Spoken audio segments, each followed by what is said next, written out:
Selamat datang kembali di pembahasan mendalam kita. Kali ini kita akan coba menyelami sumber daya yang mungkin paling krusial tapi sering banget terabaikan pengelolaannya ya, energi mental.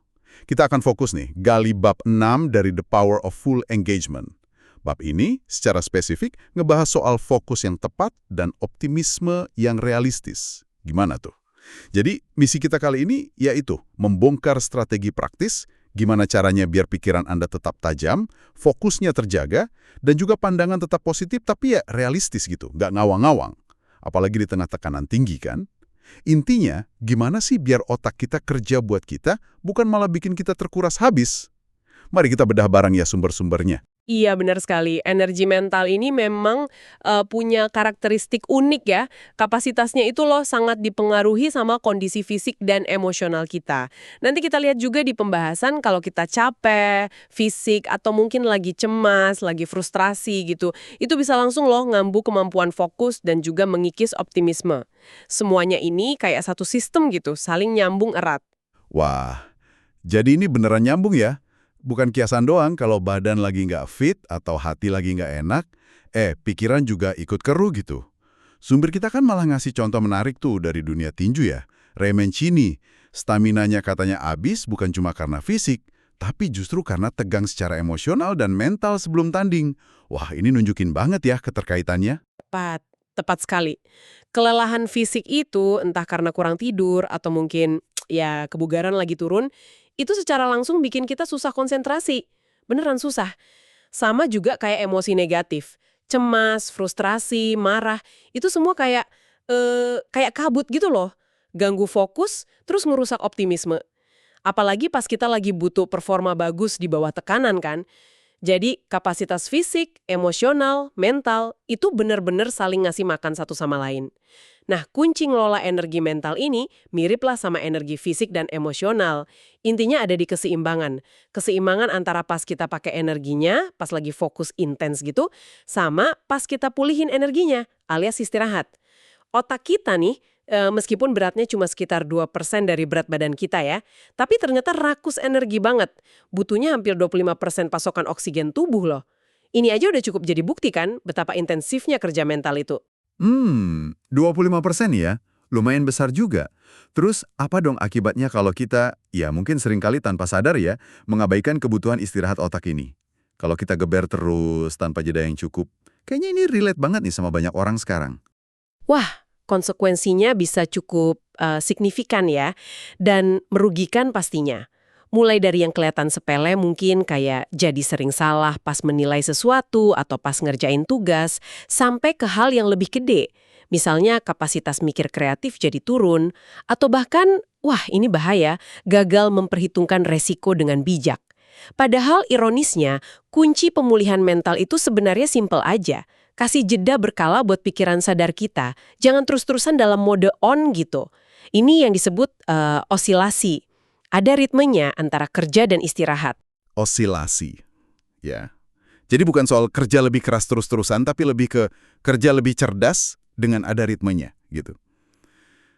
Menarik, menarik. Nah, buku ini kan juga nyorot konsep optimisme realistis. Ini sering banget disalahartikan jadi sekedar pokoknya mikir positif aja. Apa sih sebenarnya yang bedain dan kenapa ini penting banget buat energi mental kita? Nah, ini dia. Pembeda yang krusial banget, optimisme realistis. Kalau kata psikolog Martin Seligman itu disebutnya biaya penjelasan optimis. Intinya cara kita memaknai kejadian.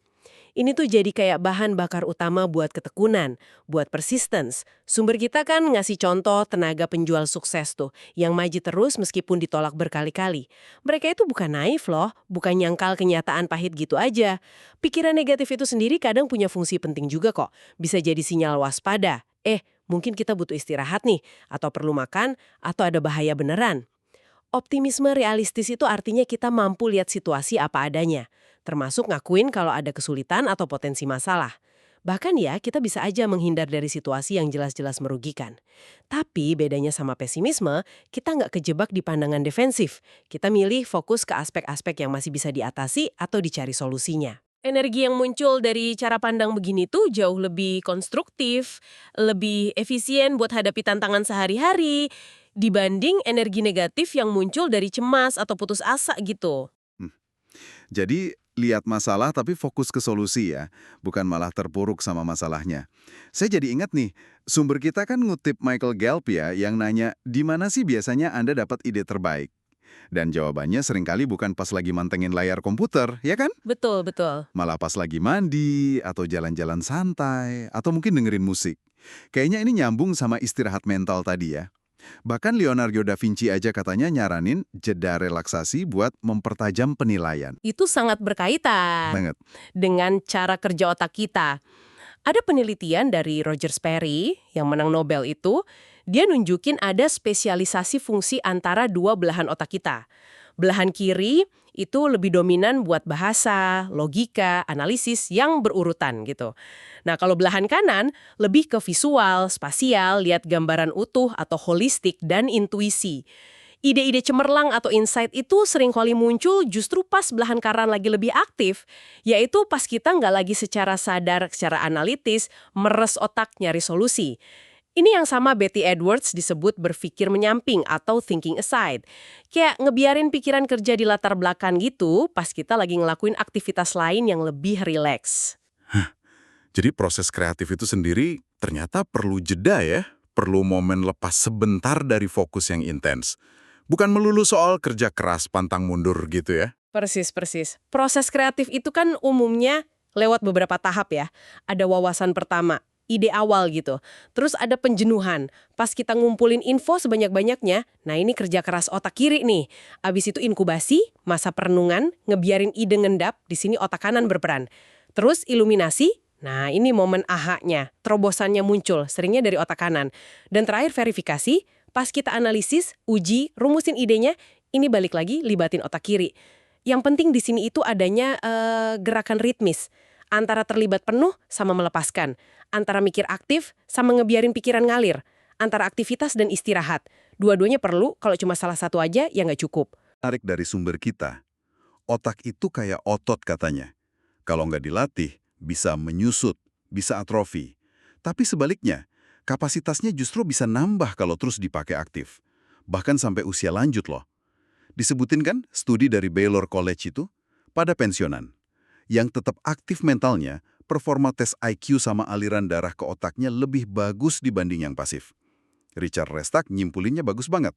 Otak makin tajam, makin sering digunakan. Dan ini nyambung lagi ke fisik yang tadi kita bahas di awal. Olahraga fisik, bahkan yang intensitasnya sedang aja, itu udah terbukti bisa ningkatin kapasitas kognitif kita. Mekanismenya gimana? Ya antara lain karena olahraga bikin aliran darah dan oksigen ke otak lebih lancar. Terus juga ngerangsang produksi faktor neurotrofik. Ini kayak pupuk alami gitulah, yang bantu jaga dan perbaiki sel-sel otak. Ada studi di University of Illinois kan yang bandingin kelompok jalan kaki sama pergangan. Terus ada juga studi di Jepang soal jogging. Hasilnya sama, fungsi kognitif kelompok yang olahraga rutin itu meningkat. Studi biarawati oleh David Snowden itu juga ikonik banget ya. Nunjukin kalau keterlibatan intelektual yang terus-menerus panjang hidup, kayak ngajar atau belajar gitu, itu bisa jadi semacam pelindung dari penurunan fungsi mental di usia tua. Wah, berarti ini pesan penting banget nih buat Anda para pendengar ya. Terus, menantang otak Anda nggak harus yang rumit-rumit banget ya. Mungkin belajar skill baru, bahasa baru, atau bahkan sesimpel nambah kosakata baru tiap hari itu kayak investasi buat bangun otot mental yang kuat, sekaligus melindunginya dari penurunan fungsi seiring waktu, gitu ya. Tepat sekali. Persis. Tapi, lagi-lagi ya, keseimbangan itu kuncinya. Stres jangka pendek, ini menarik nih, justru bisa micu adrenalin dan ningkatin kemampuan nginget loh. Tapi hati-hati banget sama stres kronis, stres yang terus-terusan berkepanjangan. Stres jenis ini bisa dampak negatif, bahkan katanya bisa bikin hipokampus, itu area otak yang penting banget buat memori baru, jadi menyusut. Waduh, otak juga perlu waktu istirahat buat mengkonsolidasikan apa yang udah dipelajari. Jadi keluhan umum soal daya ingat turun setelah usia 40-an itu seringnya bukan karena penyakit degeneratif, tapi lebih karena otot memorinya itu kurang dilatih secara aktif. Ya kayak otot fisik aja, use it or lose it. Tapi jangan lupa kasih waktu pulih juga. Use it or lose it, tapi kasih jeda juga. Oke, catat. Nah, teori sama konsep ini kan jadi lebih ngena ya kalau kita lihat penerapannya di dunia nyata. Sumber kita nyajin 2 studi kasus yang menarik banget nih. Kita mulai dari Alice P ya, seorang partner di firma hukum. Iya, Alice ini, dia digambarkan punya semacam bakat alami gitu ya, buat ngelihat potensi masalah di segala situasi. Di satu sisi, ya bagus sih, dia jadi bisa antisipasi resiko. Kayak polis asuransi lah buat firmanya. Tapi di sisi lain, energi kritis sama pesimisnya yang konstan itu bikin rekan kerjanya jadi cenderung menghindar. Pandangannya jadi kurang didengerin gitu. Dia sendiri ngerasa cuma dia yang berani lihat kebenaran pahit. Yang lain dianggapnya naif. Jadi kayak pedang bermata dua ya bakatnya itu. Terus gimana dia bisa keluar dari pola pikir negatif yang kayaknya udah mendarah daging gitu? Atau titik baliknya? Nah, titik baliknya itu pas dia sadar. Sadar kalau pola pikir negatifnya ini nggak cuma ngaruh buruk di kantor, tapi juga udah ngerampok kebahagiaannya di kehidupan pribadi. Jadi susah nikmatin liburan karena fokusnya ke kekurangan terus. Sering ngeritik nilai anaknya, wah macam-macam lah. Kesadaran ini yang akhirnya memotivasi dia buat secara sengaja bangun sebuah rutinitas pagi. Ritual pagi ya? Ritual spesifiknya kayak gimana tuh yang dia lakuin buat ibaratnya ngelatih otot optimismenya ini? Ada beberapa langkah tuh di ritualnya. Pertama, dia sediain waktu khusus buat nulis semua kekhawatiran atau hal-hal yang dia rasa salah di jurnal. Ini kayak proses nurunin beban pikiran ke kertas gitu. Kedua, nah ini kuncinya, dia secara sadar latihan membingkai ulang atau recasting, setiap ancaman atau masalah yang dia tulis tadi dicoba dilihat sebagai tantangan atau peluang buat belajar. Contohnya, kalau lagi susah nulis argumen hukum, itu dilihat bukan sebagai tanda gagal, tapi ya bagian normal dari proses biar hasilnya bagus. Atau kalau ada kesalahan pas nanganin klien, dilihatnya sebagai kesempatan buat perbaiki proses atau hubungan. Ini benar-benar kayak latihan beban mental lah buat optimisme realistis. Wow, latihan beban mental ya? Keren istilahnya. Selain nulis sama membingkai ulang, ada langkah lain nggak di ritual paginya Alice ini? Ada lagi, buat ngurangin cemas berlebihnya, dia latih diri buat nanya. Oke, skenario terburuk yang realistis dari situasi ini apa sih? Kalau itu beneran kejadian, apa saya bisa ngatasin atau nerimanya? Dan hampir selalu jawabannya ternyata iya. Nah, menyadari kalau dia bisa hadapi kemungkinan terburuk itu, ternyata efeknya nenangin banget buat dia. Terakhir, dia tutup ritual paginya dengan sengaja fokus ke hal-hal yang patut disyukuri dalam hidupnya. Kesehatan, keluarga, pekerjaan yang menantang, hal-hal positif lainnya lah. Ritual ini, yang dia lakuin konsisten tiap pagi, katanya secara signifikan ngubah lanskap energinya. Fisiknya jadi lebih rileks, emosinya lebih positif, lebih penuh harapan. Mentalnya juga jadi lebih fleksibel dan fokus. Contoh yang kuat banget ya tentang gimana melatih optimisme itu bisa dilakuin secara konkret. Nah, selain soal optimisme, masalah umum lainnya kan soal pengelolaan waktu dan fokus ya. Buku ini nekenin kalau manajemen waktu itu sendiri bukan tujuan akhir loh, tapi cuma alat aja buat mencapai manajemen energi yang efektif. Seringkali kan, kayak kata Stephen Covey, itu kita kejebak ngelakuin hal yang mendesak, urgent, tapi ngebain yang penting, important. Kasus Sarade, seorang eksekutif, kayaknya ngegambarin ini banget. Dia ngerasa kewalahan, multitasking terus, akibatnya ya susah fokus ke prioritas. Iya, Sarah ini dia ngatasinya dengan bangun beberapa ritual kunci juga, mirip Alice tadi, tapi fokusnya beda. Pagi hari sebelum berangkat kerja, dia nyisiin waktu sekitar 20-30 menit buat nulis jurnal. Tujuannya lebih ke refleksi internal, nenangin pikiran, biar dapat kejernihan gitu sebelum mulai hari yang hektik. Abis itu, 10-15 menit berikutnya, dia pakai buat ngerencanain tugas harian, to-do list, secara terstruktur di agendanya. Yang menarik, waktu perjalanan ke kantornya sekitar 30 menit, itu nggak cuma buat bengong atau dengerin musik, tapi dia pakai buat persiapan mental, mikirin agenda hari itu, terus visualisasi gimana dia bakal hadapi tantangan-tantangan utama. Persiapan mental di jalan ya? Oke. Terus gimana pas udah nyampe kantor? Ini kan biasanya titik kritis nih. Banyak orang langsung kesedot mode reaktif, cek email, balas pesan, dan lain-lain. Sarah gimana? Nah, ini dia perubahan paling signifikannya Sarah. Kebiasaan lamanya emang gitu. Begitu nyampe meja, langsung buka email, balas telepon, respon permintaan orang lain, reaktif banget. Ritual barunya, 60 menit pertama di kantor, biasanya antara jam 8 sampai jam 9 pagi, pas energinya masih paling bagus, itu didedikasikan penuh buat ngerjain proyek atau tugas yang paling penting dan strategis buat dia. titik. Selama 1 jam itu, dia komitmen penuh. Nggak ada interupsi, kecuali benar-benar darurat. Ini ngasih dia rasa pencapaian sama kontrol yang kuat banget di awal hari. Selain ritual pagi sama fokus di awal hari itu, Sarah juga bikin komitmen eksternal nih, buat bantu jaga keseimbangan. Dia daftar kelas aerobik 3 kali seminggu, jam 7 malam.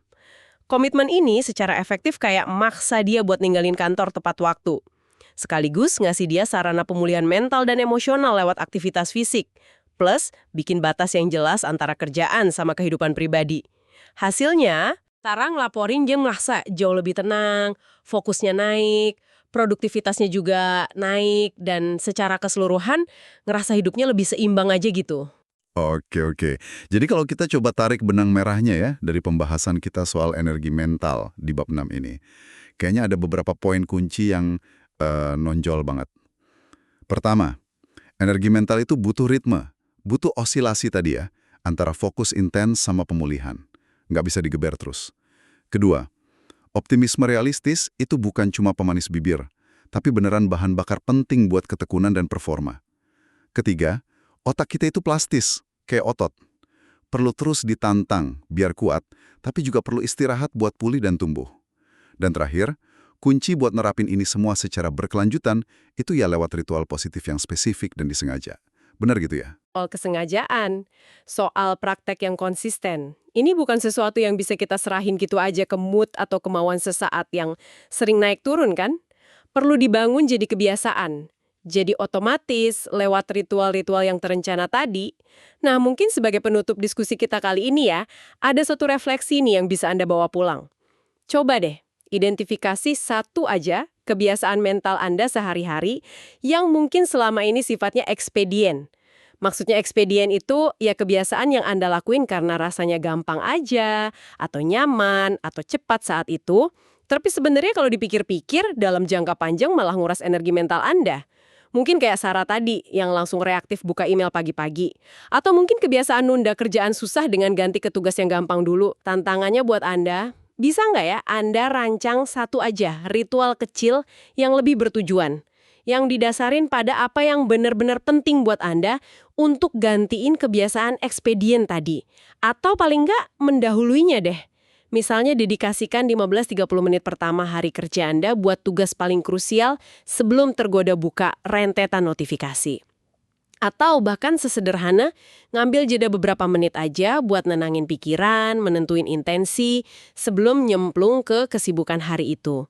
Perubahan kecil yang dirancang jadi ritual ini bisa jadi loh punya dampak kumulatif yang gede banget buat pengelolaan energi mental Anda ke depannya. Ya, tentang energi mental, fokus, dan optimisme dari The Power of Full Engagement. Semoga wawasan ini bisa ngasih percikan ide praktis lah yang bisa Anda terapkan buat ngelola sumber daya berharga ini dengan lebih baik lagi. Sampai jumpa di kesempatan berikutnya.